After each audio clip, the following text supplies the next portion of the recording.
Good morning class. Today we will start with illustration number 16. Achal and Vichal were partners in a firm sharing profit and losses in 3:5. This is the balance sheet and the firm dissolved as on 1st of April 2018. So firstly transfer all the assets in the debit side.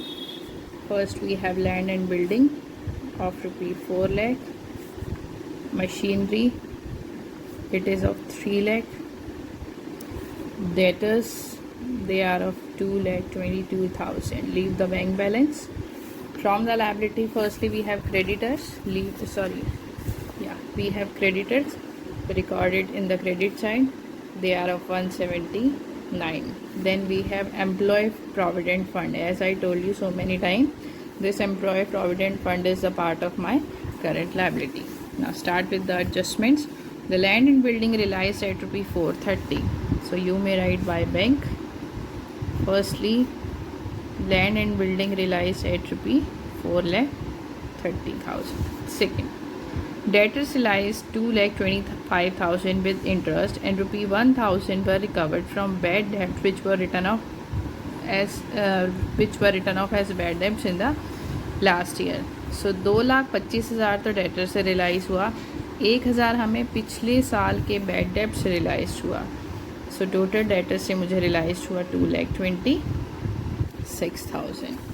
Next we have there was an unrecorded investment जो कि sale हुई 25,000 में. Unrecorded investment realised as रupee 25,000. Next we have Vichal took over machinery. Vishal took over machinery at 28,280 for cash.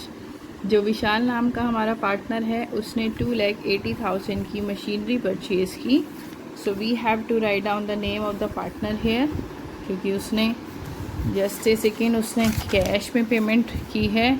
तो we have to write down the bank balance, because partner ने तो ली है लेकिन उसने उसके बदले में पेमेंट कर दी है.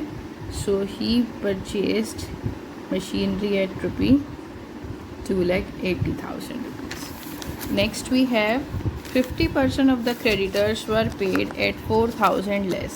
जो क्रेडिटर्स हैं उसका आधा 4,000 लेस में बिका या लेस में हमने उसकी पेमेंट की. And the remaining were paid in full, और जो बाकी रेस्ट बचे उसको फुल पेमेंट की. So to may write here in the debit side to bank creditors. The total value of creditors, they are of 1,79,000. So 179 का अगर हम half करेंगे, it is 2,895, 89,500. इसका 4,000 लेस रिलाइज हुआ. Means we paid 85,500 to 50% of the creditors. और जो बाकी 50% रह गए उनको फुल पे किया. They are 89,500. So ultimately total creditors में से मैंने 4,000 लेस करके पे किया. इट मीन्स मैंने पे किया 1,75,000. That's all about the adjustments. Check out the liabilities. We have provident fund left to make the payment of provident fund, because at the time of dissolution it is compulsory to pay off all the liabilities. Then find out the amount of profit or loss earned from this realization account. As per your book, we have realization profit. It is 43,000. This is to be distributed among the partners in their profit sharing ratio.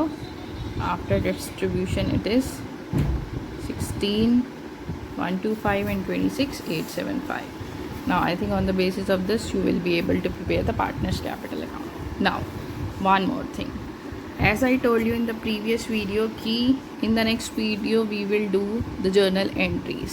Now on the basis of this realization account, अब मैं आपको journal entry बनाने सिखाती हूँ how. So look at this is realization account. ये debit side है, ये credit side है. तो सबसे पहले आपने एसेट्स को ट्रांसफ़र किया डेबिट में और लायबिलिटीज़ को ट्रांसफ़र किया क्रेडिट में. So when we transfer the asset from the balance sheet in the debit side, the journal entry is realization account के डेबिट में है. So the first entry is realization account debit to land and building, to machinery and to debtors. क्योंकि हमने realisation के debit में transfer किया है। अब हम लायबिलिटीज़ को ट्रांसफ़र करेंगे रियलाइजेशन के क्रेडिट में। सो रियलाइजेशन अकाउंट कहाँ है? क्रेडिट में। तो journal entry is creditors debit provident fund debit to realization account. This is the entry for the transfer of assets. Now जब आपकी assets कैश में रियलाइज होती है तो वो रियलाइजेशन के बाय में आती है and we may write by bank, या फिर हम उस पार्टनर का नाम लिखते हैं अगर उसने परचेज़ की है एसेट। तो अब इस क्वेश्चन के बेसिस पर आपकी सारी एसेट्स बैंक के थ्रू सेल हुई हैं। So when you realize the asset the journal entry will be realization के क्रेडिट में है and the bank account is to be recorded here as by bank. So the journal entry is bank account debit to realisation account. यहाँ पर किसी भी asset का नाम नहीं आएगा, हम सारा टोटल करके जितना भी बैंक बैलेंस मुझे रिसीव हुआ है वो अमाउंट हम यहाँ पर शो करेंगे। So if the question is कि सपोज इट इज़ मैंशन कि debtors realized as ₹25,000, pass the journal entry for that. तो आपको ये सोचना है कि डेटर्स हमारी एसेट होती हैं, एसेट जब रियलाइज्ड होती है तो बाय में होती है और वो बाय बैंक से होगी, तो हम जर्नल एंट्री पास आउट करेंगे bank account debit to realization. Same as it is अगर हम कोई भी लायबिलिटीज़ पे करते हैं तो वो डेबिट में पे करते हैं रियलाइजेशन के, हम लायबिलिटी का नाम नहीं लिखते, हम टू बैंक या टू कैश लिखते हैं। So journal entry is realization account debit to bank account for the payment of creditors.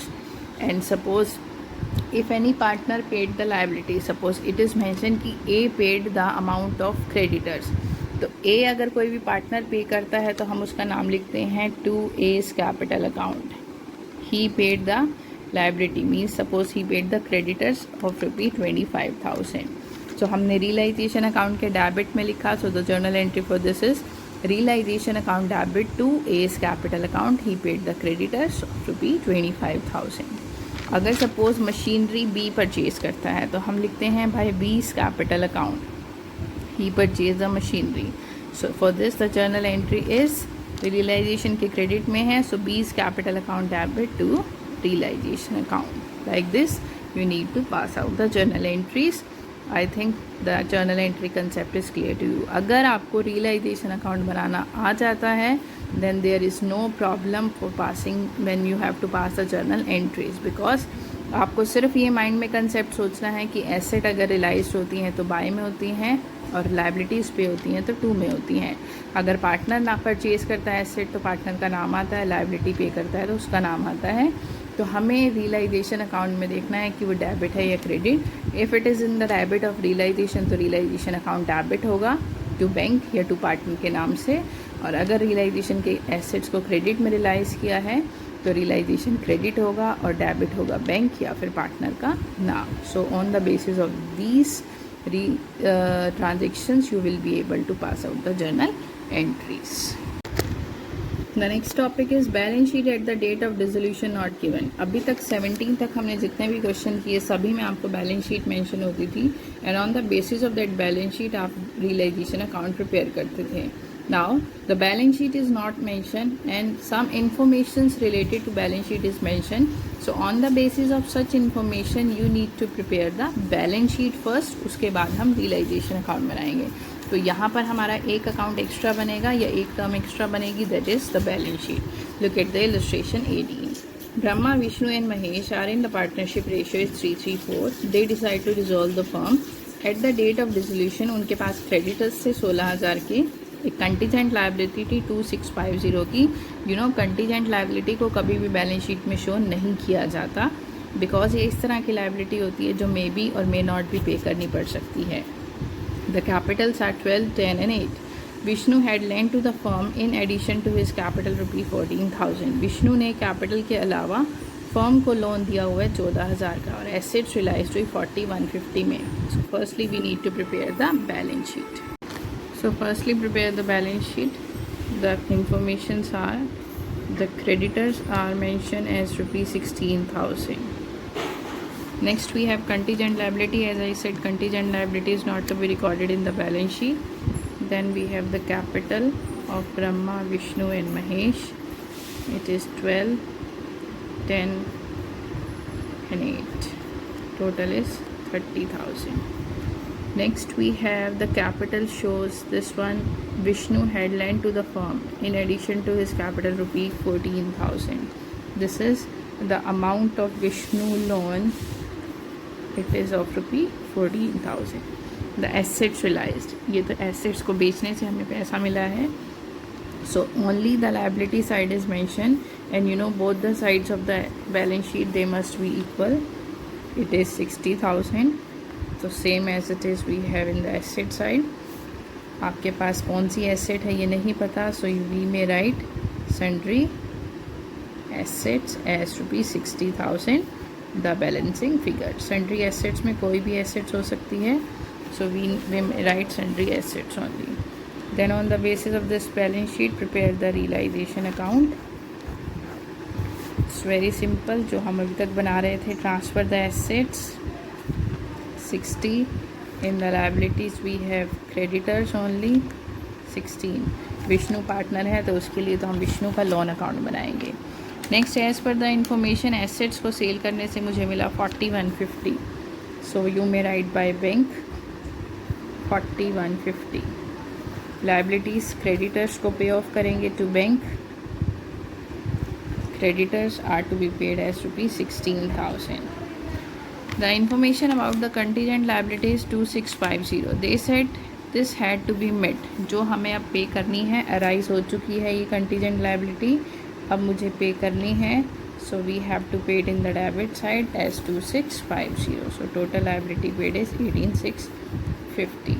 Then find out the profit and loss. We have realization loss, and this is to be distributed among the partners in their profit sharing ratio between Brahma, Vishnu and Mahesh. Now after that, on the basis of this, you need to prepare Vishnu loan account, brought down the balance as 14 and make the payment of this 14,000.